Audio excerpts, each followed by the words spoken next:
संपूर्ण रमजान महिन्यात कादिर सर यांनी पार पाडलेल्या कर्तव्याचा म्हणजे सहेरीपासून ते इफ्तारपर्यंत नागरिकांना उपवास ठेवण्याचा आणि सोडण्याचा रोज न चुकता सूचना केल्या आणि विविध धार्मिक आणि सामाजिक कार्यक्रमाच्या माध्यमातून समाजसेवा सतत करत आले आहेत।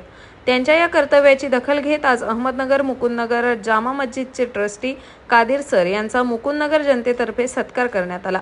यावेळी मुकुंदनगर येथील सर्व मान्यवर तसेच नागरिक मोठ्या संख्येने उपस्थित होते। हम कादिर सर का सत्कार करने जा रहे हैं। क्यों सत्कार करना चाहिए आप सबको मालूम है। कादिर सर को अगर पहचाना है तो उनको रमज़ान में पहचानो। ये जो सब किया हुआ है कादिर सर का है।